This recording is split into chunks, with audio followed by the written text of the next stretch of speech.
Welcome everyone to Mailfuzz TV. I'm Peter and today I'm going to be talking about Fallout Season 1 Episode 1. It's called The End. And since it is a first episode, I'll start spoiler free, give some general thoughts, and then I'll give the spoiler warning and we can get into some of the meatier stuff of the episode.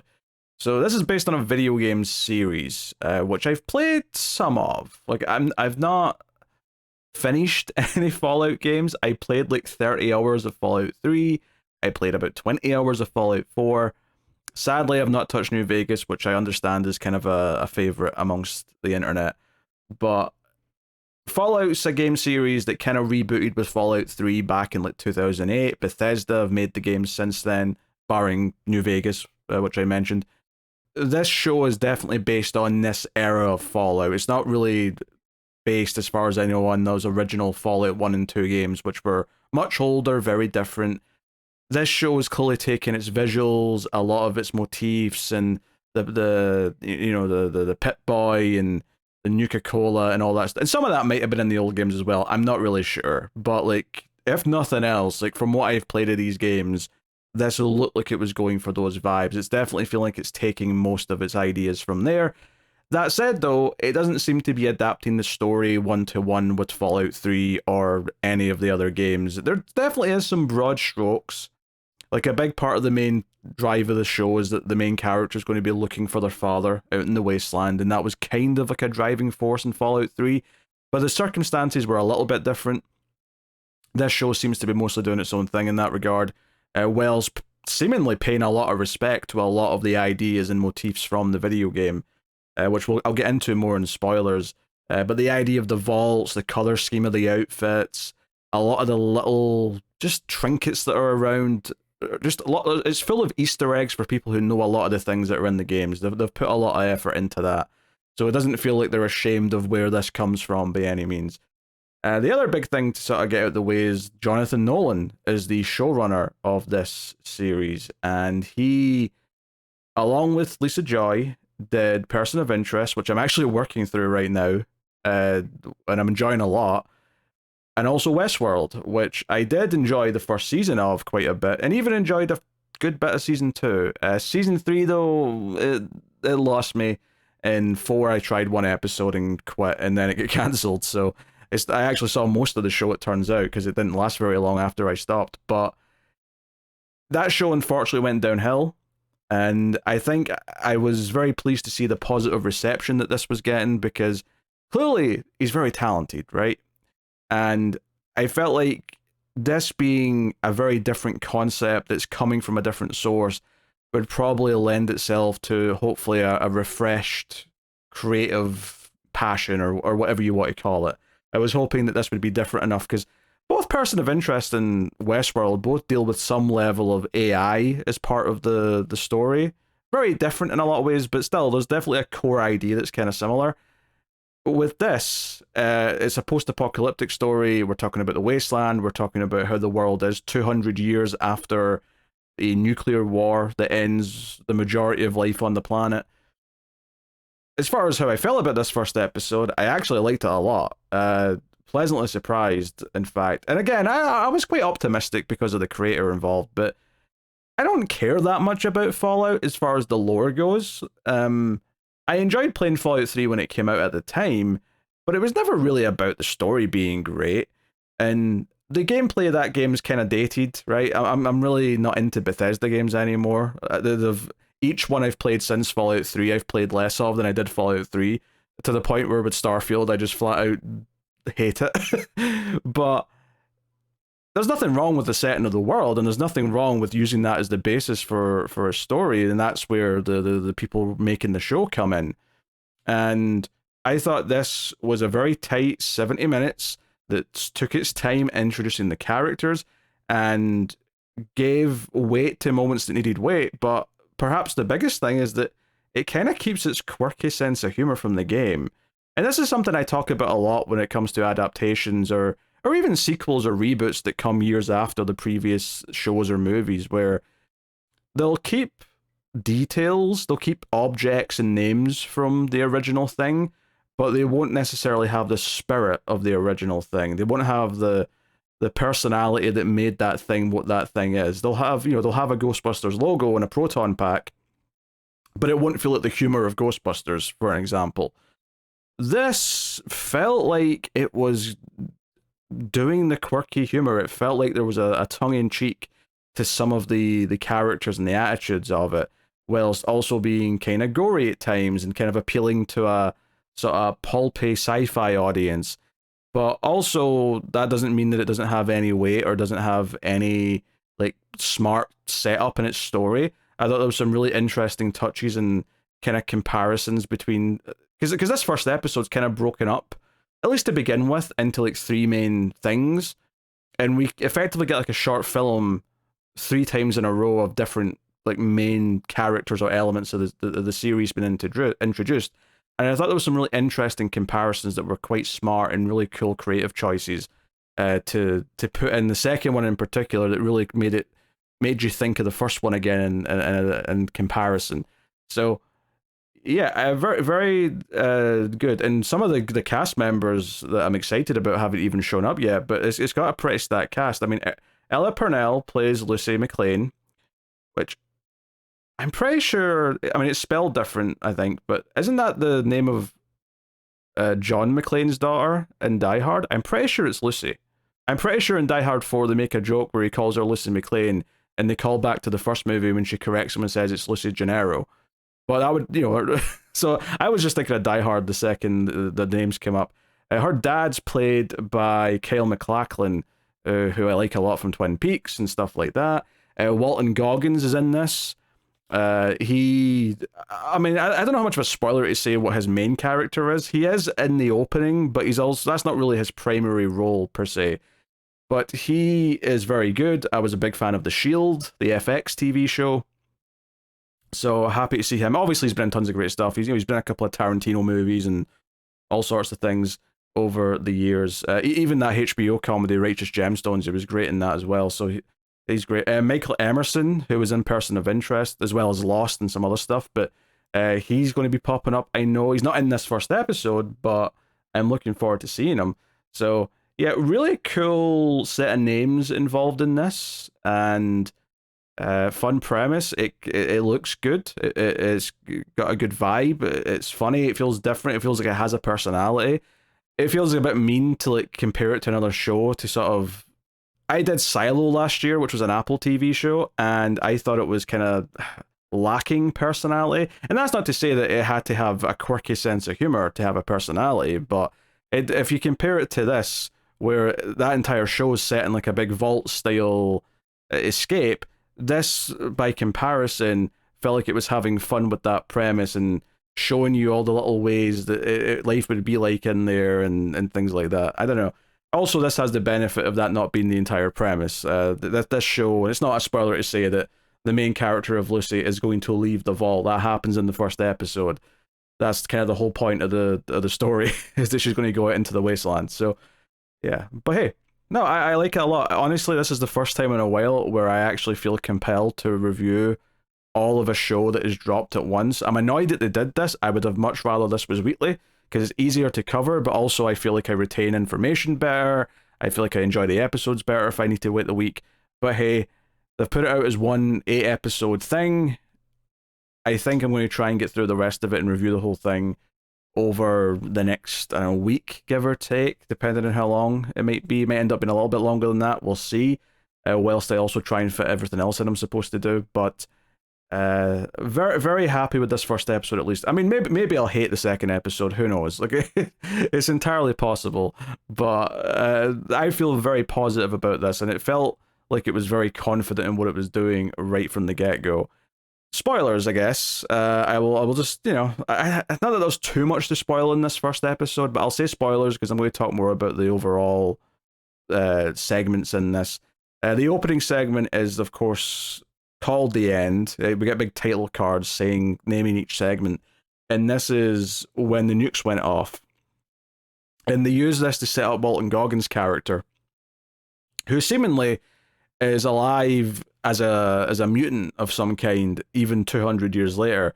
But we see him here as a human, as a father, He explains the whole sticking out the thumb thing to see if you're too close to the nuclear bomb going off. If your thumb's bigger than the mushroom cloud, you can run away, and you've got maybe a fighting chance. If it's bigger than your thumb, then there's no point in running.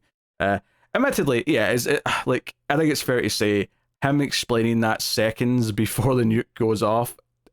It's a little bit like, but what else can you do? You want the audience to know that information. You want this to be the scene where the nuke goes off. So they did it. But it sets up a few interesting world building things here, actually, where the rich parents who have got him there for their kid's birthday parties, like he's dressed as a cowboy, and he's clearly famous. I don't think they quite say exactly what he's famous for. Maybe he's an actor in the old world or whatnot. And it's also worth mentioning this is like an alternate version of reality, right? Again, to fit with the games and the aesthetic they have, where it's like modern day, but there's a lot of 50s looking stuff. Like the TV sets are very kind of retro future looking and stuff like that. So production design and the design of all these things is really good. But no, the shot of all the nuclear bombs going off is he's running with his daughter down this hillside in Hollywood or wherever it is really cool looking. Like it looks great, and the rich assholes are fighting over who gets to go into the fallout shelter. There's a couple of hints in the news that there are like tensions, like the weatherman saying, "What's the point of doing the weather? Like the world might be gone next week." It seems like the tensions were rising. Like people knew it was a possibility that something bad was going to happen. So, but then we're introduced to Lucy in the Vault 33, 200 and something years later, and we learn that they're a very enclosed community. They don't interact with the other vaults except every so often when they have to. We learn that her father, Kel MacLachlan, was from Vault 31 and moved to Vault 33 when he married the mother. They do inter-vault marriages, and that's what she's requesting from the board of directors, I guess. She's saying, hey, I'm healthy, my reproduction system's good to go, but there's no one in here who is a suitable person that I'm not related to. And that's actually kind of part of the quirky humor, is that there's a running gag. We find out that she's been casually having a fling with her cousin, and her cousin's jealous about her getting married. But she's like, hey, that's not a permanent thing. We can't actually have... There's a good reason why kids aren't supposed to have kids with each other. And he's upset about it. But that's the type of quirkiness to all this, at least section of the show, which was like, okay, you've got like a... Because the video game definitely had this kind of... Whenever you found any like notes or anything in the vaults about what life was like there is definitely this kind of... like they've had to become kind of a quirky cult to survive, where they've got some weird rules, and it's Kel MacLachlan who's the overseer, who's like the president of the vault, and yeah. So anyway, like they've all got the Pip Boys, their computer systems on their wrists. That's straight out of the video game. Nuka-Cola machines, the color scheme of their outfits, it's all very, very much from the games. The whole premise of this segment of the episode is that they're making a deal with Vault 32. They're giving a husband, a breeder, who's going to move into Vault 33, and they're all excited about it. They have this big kind of open area next to where their crops are, and they've got a projector that projects like the outside world onto a big screen to make them feel like they're outside. So it projects the sky effectively. And we see them change the film at one point so it's more like a nice nighttime setting as opposed to a daytime setting. They're emulating the real world.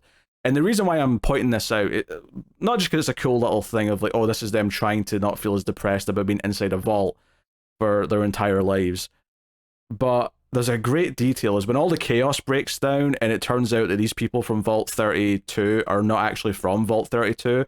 They're actually raiders from the Wasteland who went down and killed everyone in Vault 32. And they're here to infiltrate, and turns out their main goal for being here, I think, is to kidnap Kel MacLachlan's character. And Norm was the brother character. Hank McLean's his name. Because Lucy's got a brother as well, who's kind of a little dweeby, kind of scaredy cat character. But that seems to be their goal. But they're sort of keeping up pretenses, but there's little hints, like they're grabbing food kind of aggressively, like they're not that civilized. There's little hints that they're not exactly who they say they are. But when all the chaos breaks down, And like we get the idea that they're, you know, Lucy figures it out because the guy that's her husband is like setting off the Geiger counter, so he's got radiation on him. There's this great bit where the projector that's projecting the outside world, the idyllic night sky or whatever, that's set on fire and the film burns. And when the film burns, the visual on the night sky all sort of looks burnt. It looks like, you know, burnt film, but it kind of emulates these whites and oranges, and these burn marks emulate a nuclear bomb going off. And it's very much comparing the fact that Lucy's civilization is effectively coming to some kind of an ending, just like the previous civilization where Walton Goggins was alive in the real world. That came to an end with nuclear bombs going off. This was symbolically the nuclear bomb going off in their vault. Although I was surprised that there's still enough of them left after all this, that they're still down here functioning to some extent. How much that remains the case throughout the season, I don't know. But, you know, when in the video game, when your main character leaves the vault, which I think was Vault 101 in Fallout 3, if I recall correctly, there's no one left in the vault. They're all dead, pretty much. Like, it's completely empty. Here, no, like some of them are still left. The guy from Severance is still here in his Fallout vault suit. The cousin character's still alive. He wants to go with her, but she knocks him out. And her whole goal is to go find her father. She wants to go and find him. This woman that stole him has a bit of a reputation by the sounds of it. We don't really have much context for that yet. But she says that Lucy looks like her mother, implying that she knew her parents back in the day. So there's some history to uncover about her parents, which again is kind of like Fallout 3. I never got to the end of Fallout 3, so if they do things at the end of the season that kind of are also taken from that game, I have no idea if it would be like the same stuff. I don't know. I remember the first chunks of Fallout 3, but I never got to the end of the main story. I played a lot of it, but never the ending. So I don't know where it's going, and enough stuff feels different, and this character still feels unique despite some of the similar goals from the game, that I don't think that I could even spoil stuff for myself, even if I did remember anything. So, really interesting. I thought this was a fun segment. There's a lot of entertaining and wacky gore as, you know, people are getting stabbed in the eye and bits of glass are being slit across people's mouths. At one point, the so-called husband sort of comes back after you think he's dead, and like half of his cheeks falling off, and it's just there's a lot of chaos, a lot of carnage. You can tell they're having fun with the gore, and it's there for comic effect. It's funny because I feel like the closest thing tonally that this kind of touches on, although it is definitely taking itself more seriously, and there's going to be more of a serious plot with stakes. Like, I don't think this is a million miles away from something like Turbo Kid, if you've seen that movie, which is a very light-hearted sort of post-apocalyptic sci-fi film. You know, and it looks great when she gets outside, the bright, you know, blinding sunlight. The effects, by and large, have been pretty good in this first episode. There is one thing on Walton Goggins later, where he's missing his nose as the ghoul, that I do think has a little bit of that, like, oh, I can tell there's a part of the visual that's been added to remove his nose and put in this hole, or whatever. But by and large, like the vistas of the world that's now a wasteland look quite good. And there's some fun practical stuff, like the Brotherhood of Steel armor, which is kind of what the second segment's about. We introduce Maximus, this character who's training to be a part of the Brotherhood of Steel. And there's a guy in this from Mr. Robot, actually. He comes in later, and he's the guy who sort of promotes him. But that's is it Winters? Was that his name in Mr. Robot? I can't remember, but he's from Mr. Robot. I was happy to see him too. Yeah, the Brotherhood of Steel armor looks great. The voice is great as well when you hear one of them talk, and it's like, speak, and it's like really deep and modulated. But yeah, this introduces Maximus, who is friends with this other character named Dane, and they're somewhat picked on by the others, but we get this sense, and I encountered the Brotherhood of Steel when I played the game, but not really enough to know much about them, so I'm mostly getting this from the show. But they're kind of like a military force that are combined with a cult, right? There's like a cult-like mentality where once you've joined, we've given you purpose and you will give your life to the cause, and that's what we are, which, I mean, arguably, regular military's kind of like that, I suppose, but like even more so and more overt in this case, where they're by force going to like control the wasteland. We also hear of the Enclave, which some of them seem to think was a rumor, but someone has escaped. And I think based on the Wanted poster they get, I think that's Michael Emerson's character with the dog. I could be wrong, but that was the vibe I was getting, just from the sort of the drawn like face that they get in a bit of paper. The plot here though is that Dane gets promoted to be the squire to one of the knights, meaning they won't be in the armor, but they'll help the person in the armor. They'll be like the assistant to the big Brotherhood of Steel looking armor dudes. They meet a nasty accident. Well, I say accident, it's not an accident, it's intentional. Someone puts a razor blade in their boot, so they go to put their boot on in the morning, and there's just this intense pain and blood, and we see inside the boot, and there's just this razor blade sticking out. It's pretty nasty. Mr. Robot Guy seems to think that the Maximus might have done this, and we see Maximus getting frustrated. He's like burying like everyone's shit or something like that. I think he's doing chores, and he gets mad and starts slamming stuff. So he's clearly upset. He's clearly frustrated that he's not going anywhere, that he's still stuck here with these assholes that he doesn't like. There's this genuine question of, did Maximus put the razor blade in the boot? And they ask him about it, and he's very like teary, and he says he didn't. And ultimately, he says he wants to give his life to the Brotherhood of Steel, and that he's thankful they've given him a purpose. And he says this kind of both at the start and the end of the interrogation, and that makes Mr. Robot Guy be like, "All right, you're now Squire. You're taking Dane's place." So it does leave it open. We don't actually know by the end of this episode if Maximus did this, and in some ways, dramatically, it might be more interesting if he did. But even Dane, when Maximus goes to see them, they sit there and ask, like, they asked me if you did this. And it's like, yeah, they asked me too. But you wouldn't hurt a fly. And it's kind of awkward. There's a little bit of tension to be suggesting that maybe they're at least contemplating the idea that Maximus might have done this. And I think he might have. It actually feels like, yeah, like the idea that he did this to like the one friend he has to get out of here. But we do get quick flashbacks to when he was rescued by a Brotherhood of Steel like armor wearing dude back in his childhood. Maximus does feel like he owes his life to this place or this group of people and wants to do this. So the last we see of him is going off. They're hunting for this fugitive who's escaped the Enclave, who has something important. We don't really know what it is. Some big MacGuffin that's important to the wasteland and taking back control or something. So we'll see where that goes, but we do cut back. In fact, I think I skipped ahead actually, because I think it cuts to Maximus at the end of all the chaos in Vault 33. The stuff with Lucy leaving happens. We cut back to her for all the leaving stuff when things have calmed down a little bit, and we see that they're all kind of like around. Some other little details here. At one point, after she gets stabbed by her would-be husband, she goes for like a med kit, and she gets out what I think looks like one of the health items from the video game. It's literally the stim pack, I think, from the game. And even the sound effect is kind of similar. So they're definitely putting in the little Easter eggs. You can have that all the time. You totally can. There's even a bobblehead, like a Pip-Boy bobblehead at one point. I get why they're doing it all in episode 1. Here's the things you recognize. This is what it is. I do wonder if bottle caps are going to be the currency out in the wasteland, because I remember that from the video game. I'd be very curious, but I don't really have much more to say about her leaving. I kind of already said it, but there is like a moment where the brother says to one of the other people in the vault, as they're sort of concocting their plan to get her outside, where he just goes to like this older guy and says, "Hey, how are you?" And he just pauses and stares at him blankly and says, "Horrible, the same as everyone else today. We're literally clearing up dead bodies from the floors.